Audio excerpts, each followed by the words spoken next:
Negara ini pernah dikhianati, bukan oleh musuh, tapi oleh para pemimpinnya sendiri. Di tengah perjanjian yang melemahkan perjuangan, ada satu jenderal yang malah turun ke hutan. Padahal paru-parunya rusak dan tubuhnya nyaris lumpuh. Dia tidak menunggu perintah, karena buat Sudirman, kemerdekaan bukan sesuatu yang bisa ditukar-tukar di meja perundingan. Jenderal Sudirman lahir di Purbalingga 24 Januari 1916. Sejak kecil, hidupnya tidak mewah. Ia besar dari keluarga sederhana, penuh nilai agama dan kedisiplinan. Saat Jepang masuk Indonesia, Sudirman ikut peta, pembela tanah air. Di sanalah karir militernya dimulai. Bukan karena dia haus kekuasaan, tapi karena dia tahu negeri ini takkan bisa merdeka tanpa pengorbanan. Setelah Indonesia memproklamasikan kemerdekaan pada 17 Agustus 1945, Sudirman diangkat menjadi Panglima Besar TKR, Tentara Keamanan Rakyat.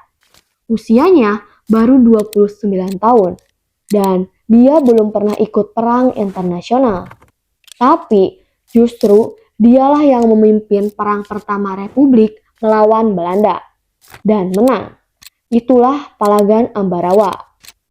Namun, puncak pengorbanannya bukan saat bertempur, tapi saat tubuhnya nyaris tak mampu berdiri. Di tahun 1948, Sudirman divonis TBC parah. Dokter menyarankan dia dirawat, istirahat total. Tapi ketika Belanda melancarkan agresi militer kedua dan menduduki Yogyakarta, dia menolak diam.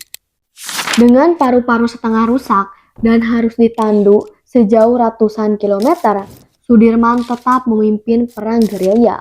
Dari hutan ke hutan, dari desa ke desa, dia adalah panglima yang tak hanya memerintah, tapi ikut menderita. Bahkan Presiden Soekarno sendiri sempat menyerah lewat perundingan, tapi Sudirman tidak.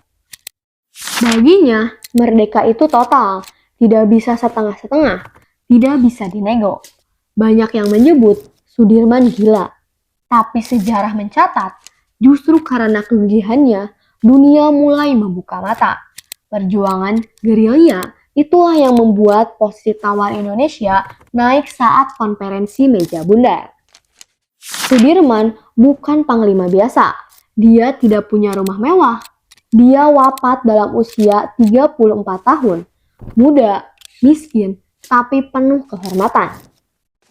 Jadi, pelajaran apa yang bisa kita ambil dari Jenderal Sudirman? Yang pertama, bahwa cinta tanah air bukan slogan. Itu tindakan meskipun harus menantang maut. Kedua, kepemimpinan sejati bukan soal jabatan, tapi keteladanan.